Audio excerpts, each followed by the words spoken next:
Hi everyone, मेरा नाम अभिषेक है और अगर आपको इस प्लेटफॉर्म पे होने वाली बातचीत से कुछ सीखने को मिलता है तो सब्सक्राइब करो, लाइक करो और कोई फीडबैक है तो कमेंट में बता सकते हो। आज थोड़ी सी बात करते हैं रिफॉर्म्स के बारे में in the light of recent repealing of the farmers bill.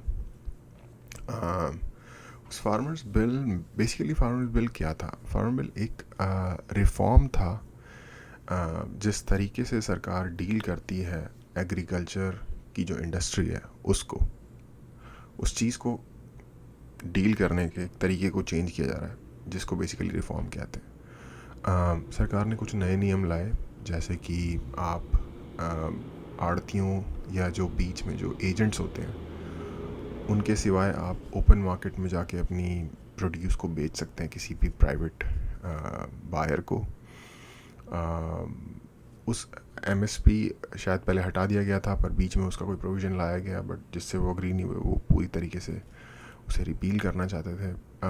हर बंदे का इसमें अपना ओपिनियन हो सकता है, मेरा भी अपना ओपिनियन है। मेरा ओपिनियन ये था कि रिफॉर्म्स ज़रूरी थे, ना सिर्फ किसानों के और प्रोड्यूस के की बेहतरी के लिए, बट हमारे एनवायरनमेंट की बेहतरी के लिए। मैं अक्सर एनवायरनमेंट से रिलेटेड बातों के ऊपर फोकस इसलिए करता हूँ क्योंकि वो जो डैमेज हमारी कंट्री में हो रहा है वो एक बहुत ही लॉन्ग टर्म नुकसान कर रहा है चीज़ों का। मैं कल ही न्यूज़ में पढ़ रहा था कि या शायद आज ही कि दिल्ली में एयर पोल्यूशन इस लेवल पे पहुंच गया कि स्कूल बंद करने पड़ गए हैं। और मुझे याद है कि मैंने शायद हफ्ता भर नहीं हुआ है, मैंने इसी बारे में बात की थी कि हमारा सबसे बड़ा खतरा हमारी एनवायरनमेंट जो डैमेज हो रही है और जो हमारा सोशल कोहीजन किसी हद तक डैमेज हो रहा है हमारी कंट्री में पिछले कुछ सालों में। और मैं बिल्कुल भी एक अंडर हैंड नहीं कर रहा गवर्नमेंट को, ये एक सोशल मीडिया को मैं इसका एक ज़्यादा जिम्मेदार मानता हूँ। बल्कि इनफैक्ट एक रिकन्सिलिएशन काइंड ऑफ जो होना चाहिए था आज़ादी के बाद इस कंट्री में नहीं हुआ, ट्रूथ एंड रिकन्सिलिएशन जैसा कि साउथ अफ्रीका में हुआ था, उस तरीके का मैं उस चीज़ को भी इसका जिम्मेदार मानता हूँ। लोगों के दिल के अंदर की जो भावनाएं हैं वो सोशल मीडिया के आने की वजह से सामने अपनी उठ के ज़्यादा आगे आ जाती हैं। बट एनीवे, वो एक डिफरेंट इशू है। मुद्दे की बात यह है कि एनवायरनमेंट की वजह से भी वो रिफॉर्म्स ज़रूरी थे। क्यों ज़रूरी थे? क्योंकि होता क्या है कि जब आपको मिनिमम अमाउंट किसी पर्टिकुलर फसल पे मिल रहा होता है तो आपको एक गारंटी हो जाती है, जैसे कि चावल और गेहूँ। तो पंजाब जैसी जगह या हरियाणा जैसी जगह जो कि बहुत ज़्यादा सूटेबल नहीं है चावल ग्रो करने के लिए, वहाँ पे लोग बहुत ज़्यादा ग्राउंड वाटर यूज़ करके चावल ग्रो कर रहे हैं, क्योंकि उस पर एक मिनिमम सपोर्ट प्राइस है जिससे कि उनकी एक सर्टन आमदनी फ़िक्स हो जाती है। और इस वजह से जो ग्राउंड वाटर लेवल है वो पंजाब में, हरियाणा में काफ़ी नीचे जा रहा है। ये एक प्रॉब्लम है। वहाँ के लोगों को इस प्रॉब्लम की अवेयरनेस है, हो सकता है बिल्कुल ही जो ग्राउंड लेवल पे किसान हो उनको ना हो, बट जो वहाँ की इकोलॉजी को मॉनिटर करते हैं, कॉलेज में जो प्रोफेसर्स हैं, जो इस चीज़ से रिलेटेड जो एक्सपर्ट्स हैं, उनको इस चीज़ की पूरी नॉलेज है कि वहाँ पे ग्राउंड वाटर लेवल बहुत तेज़ी से नीचे जा रहा है, पानी का बहुत ज़्यादा, जैसे कहते हैं, मिसयूज़ हो रहा है। तो इस तरीके के एनवायरमेंटल इश्यूज भी उस बिल से कवर होते थे। दिल्ली में एयर पोल्यूशन का एक बहुत बड़ा हिस्सा जो पंजाब हरियाणा में जब फसल के बाद जो एक्स्ट्रा बच जाता है ग्रीन, जब आप फसल काट लेते हो तो जो ग्राउंड में जो ग्रीन रिमेन्स रह जाता है उसको बर्न करने की, स्टबल जिसे कहते हैं, उसे बर्न करने की वजह से दिल्ली एयर पोल्यूशन का एक बहुत बड़ा हिस्सा उसमें से आता है। अब जब आप उसका ब्रेक डाउन देखोगे तो आपको रियलाइज़ होगा कि ओह, ये तो सिर्फ एयर पोल्यूशन का 2 या 5% है। लेकिन 2 या 5% वो पूरे साल में है। स्टबल बर्न होता है एक particular certain period of time में। अगर आप उस पर्टिकुलर पीरियड ऑफ टाइम में उसका कंट्रीब्यूशन देख लोगे स्टबल बर्निंग का, जो दिल्ली की एयर क्वालिटी है उसमें, तो आपको रियलाइज़ होगा कि शायद अगर वो पूरे साल में 5% है तो वहाँ जाके वो शायद 70 या 80% बन जाए उस पर्टिकुलर टाइम पीरियड में, जैसे कि जो अभी का सर्दियों की शुरुआत का जो टाइम पीरियड होता है। पर इतना ब्रेक डाउन करके ना लोग समझाते हैं और ना लोग समझना भी शायद चाहते हैं, क्योंकि हम ह्यूमंस हैं, हमारी एक टेंडेंसी है कि हमने एक चीज़ मान ली है तो अगर हमें कोई इन्फॉर्मेशन उसके अगेंस्ट मिलती है तो हमारा ब्रेन उसको शायद सुनना भी पसंद नहीं करता। सुन के प्रोसेस करके मान के अपने ओपिनियंस को मॉडिफाई करना तो एक डिफरेंट बात है, बट हम शायद सुनना भी नहीं चाहते। शायद जो लोग फार्म बिल्स के टोटली अगेंस्ट थे उनको मेरी सारी बात ही बुरी लग रही हुई, क्योंकि जस्ट बिकॉज मैं फार्म बिल्स का समर्थन कर रहा हूँ, शायद वो जो मैं कह रहा हूँ उसकी गहराई को वो नहीं समझ पा रहे हैं। देखो, आपके पैसे थोड़े से कम या ज़्यादा आ जाएं, लेकिन अगर आपके वहाँ का ग्राउंड वाटर लेवल का जो सारा का सारा सिस्टम है, अगर वो डिस्टर्ब हो गया, फ्यूचर में सारी की सारी खेती ही आपकी डिस्टर्ब हो जाएगी। तो इस वक्त वो चीज़ लॉन्ग टर्म में सेव करना हमारे लिए ज़्यादा ज़रूरी है। बट ये मेरा ओपिनियन, हो सकता है लोग अग्री ना करें, और ऑफ कोर्स बहुत से लोग शायद नहीं करते होंगे अग्री। तो मैं एक और बात कह रहा था शुरू में कि बेसिकली रिफॉर्म्स के बारे में बात है।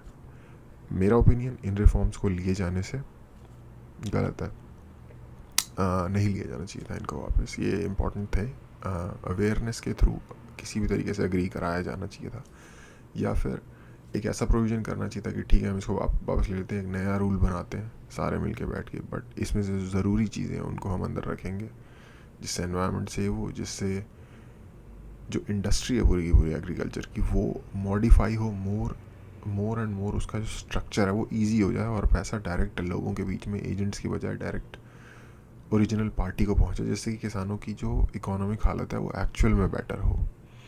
ये रिफॉर्म है।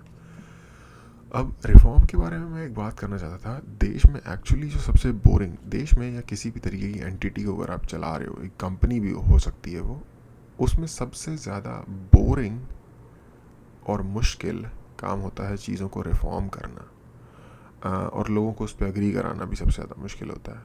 लेकिन एक्चुअली अगर आप किसी भी एंटिटी, जैसे कि एक देश या एक कंपनी की वायबिलिटी, उसकी लॉन्ग टर्म लाइफ को मेंटेन करना चाहते हो, तो उसके लिए सबसे ज़्यादा ज़रूरी चीज़ ही रिफॉर्म होती है। रिफॉर्म बेसिकली क्या है? एक तरीके की कंटिन्यूसली चेंजेस जो समय को देखते हुए और सिचुएशन की डिमांड को देखते हुए आप इम्प्लीमेंट करते हो।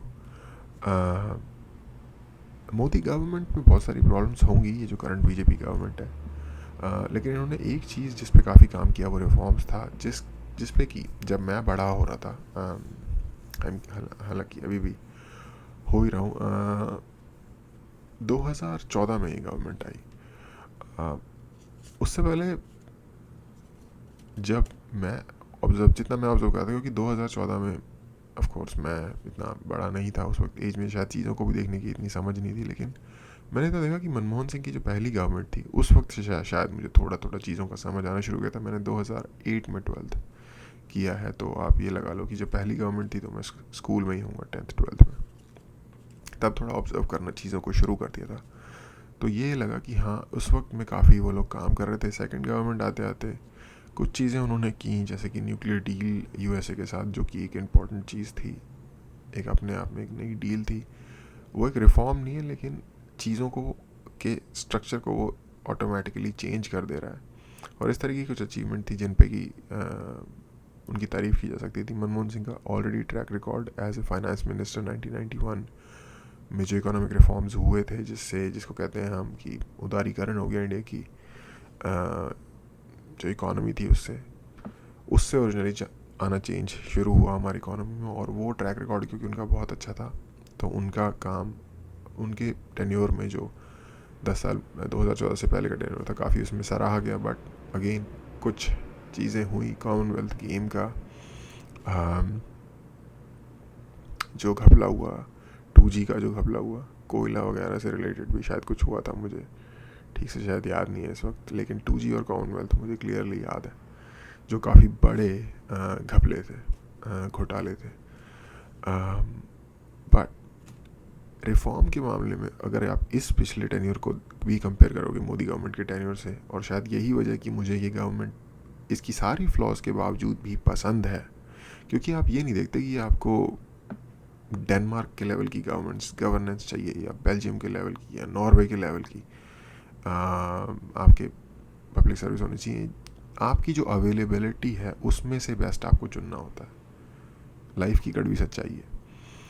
और हमारे पास जो भी अवेलेबल था, मुझे लगता है कि उसमें से सो फार इन्होंने सबसे अच्छा किया है, और वो इसलिए क्योंकि इन्होंने बहुत सारे तरह के रिफॉर्म्स पे काम किया है। इन्होंने इनको एक राइट विंग गवर्नमेंट जो कि बेसिकली एक जिसे कहते हैं प्रो मार्केट इकोनॉमी गवर्नमेंट माना जाता है जनरली दुनिया में। ये ट्रेंड होता है कि जो राइट की गवर्नमेंट होती है वो मोस्टली प्रो मार्केट होती है, जो लेफ्ट की गवर्नमेंट होती है वो थोड़ी सी मोर सोशलिज्म की तरफ टिल्टेड होती हैं। बट इन लोगों ने जितने सोशलिज्म वाले काम किए हैं बेसिकली, इन लोगों ने बहुत ज़्यादा फ्लूइड कर दिया है जो गवर्नमेंट असिस्टेंस होती है, जैसे कि सब्सिडीज़, आम लोगों तक पहुंचना, डायरेक्टली पहुंचना बैंक अकाउंट्स के थ्रू,